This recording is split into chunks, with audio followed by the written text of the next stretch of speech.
Well, like the COVID-19 virus, which just can't seem to be completely stamped out, not yet, that is, there is a category of companies that aren't laid to eternal rest. Instead, they are sucking up vital lifeblood, such as government aid and cheap credit, thanks to central banks. And we're talking about zombie companies. Now, zombie firms are those that can't cover debt servicing costs from current profits over an extended period of time. That's according to the Bank of International Settlements. Now, the term was coined for a class of companies in Japan after the burst of the country's asset price bubble in 1991. And they basically hung around for years as cheap funding meant that they could avoid going bankrupt. Well, too many zombie firms can undermine a nation's economic recovery as they can endanger the financial system. Well, today, there are rising concerns that the ranks of zombie companies could swell with interest rates at historic lows. And governments around the world, such as the US, are mulling adding to the trillions of dollars already pledged to help businesses deal with the fallout from the pandemic. Well, but if their businesses models aren't viable, such firms could be hogging funding, for instance, that would go otherwise to healthier ones battling hard times. Even before the COVID-19 pandemic struck, zombie companies were on the rise in developed economies. Zombie firms made up less than 3% of all listed financial firms in 14 key developed economies in the 1980s. Now, in 2016, they made up about 12%, according to the Bank of International Settlements. Well, these firms are also staying undead for longer. The likelihood of a zombie company remaining so in the following year, that rose to 85% in 2016 from 60% in the 1980s. And their ghoulish ranks have been growing this year. Deutsche Bank estimates almost 1 out of 5 US-listed companies is a zombie firm. Now, is it all doomsday, though? Well, not according to Denmark's experience. Despite having key interest rates below zero since 2012, the percentage of zombie companies in the Nordic country has fallen since the global financial crisis. So what's the secret? Zombie companies pay the same interest rates as other firms. Now, good insolvency laws and frameworks protecting unemployed workers also mean that zombie firms can exit the undead realm. Well, to discuss the prospect of zombie companies and just how bad is it going to get, let's bring in Dr. Karl Schmedders, Professor of Finance at the International Institute for Management Development, joining us from Lausanne, Switzerland, very early at 2:30 a.m. this morning. Dr. Schmedders, thank you very much. Look, before we get into the topic in more detail, should we not be looking at the definition of zombie companies? Because doesn't that need to change from crises to crises? This is an unprecedented one with COVID-19. It wasn't like the global financial crisis. It wasn't like the Asian financial crisis, nor was it the same as 1987-88. Yes, I agree with that statement. You just showed some beautiful statistics. So let's go a step backwards. Already before the current COVID-19 crisis, there was this dramatic rise in zombies. And that was a real concern already before this pandemic. Now, currently, there are a lot of so-called new zombies. And for those, we really should use a different definition. The question is, among those new zombies, do they have a chance to come out of COVID-19 with a business model that is viable? If yes, we should not consider them zombies.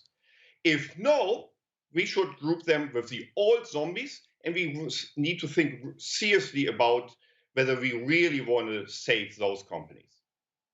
But I mean, how do you draw the line here, let's say in this current day situation of COVID-19? Because let's face it, it has been cataclysmic for so many industries. We'll take Singapore, for instance. Singapore Airlines getting $15 billion. It's a viable business, right? But I mean, there are so many other businesses out there that are suffering badly. And all they need is actually, well, one, the vaccine to come up that can be deployed globally, right? And also perhaps for this more stimulus to come through to buy these companies more time. So, for governments that are looking at the moral hazard on labeling companies or not, zombies or not, should there be a line drawn? Because, I mean, each crisis is different. Your question is right on the money. This is what governments are struggling with right now. How can we know which companies are zombies in the future and which won't? So, as you saw, as you discussed repeatedly on your show, right after the beginning of the crisis, it was just very important for governments to handle the crisis, to help companies. But now, as the crisis goes on and on and on, we have time, and I think we also really need to think about what the future will look like. Is Singapore Airlines a viable business? Yes, by all means. But some of our behavior will fundamentally change. I believe there will be much less work travel in the future because people realize that working from home is viable. People are not slacking off. So, do we need all these hotels? Do we need all this retail business for travelers? So, if we take a hard look at some of these businesses, let's be honest, as sad as it is, some of them will not have a viable business model post COVID 19. But as you said, where do we draw the line?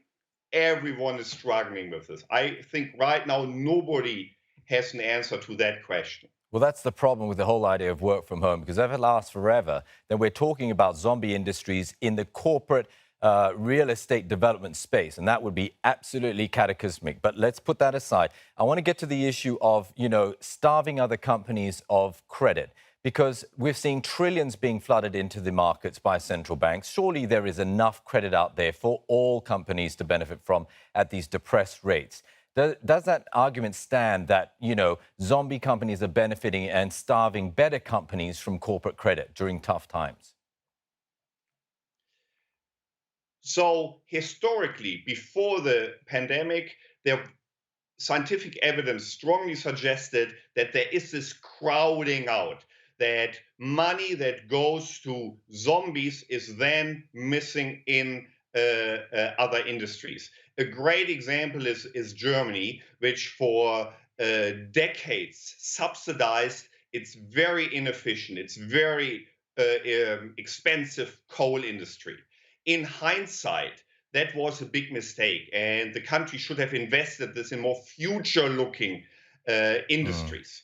And now, in the current pandemic, of course, we play by new rules. The central banks around the globe have opened the floodgates. But the question is, for how much longer do we want to do this? What is the exit strategy? Hmm. Is there even an exit strategy? Right. Honestly, I haven't seen anything about it, and that concerns me. And once we see a tightening of this flood or a reduction of this flood, then I'm afraid this old argument will come back and haunt us. And then not all governments have been very smart about their bailout packages. I don't know the exact details, but what we read in the news is that the US really struggled to help small companies, and that some of them never received the fund that they asked for months and months ago.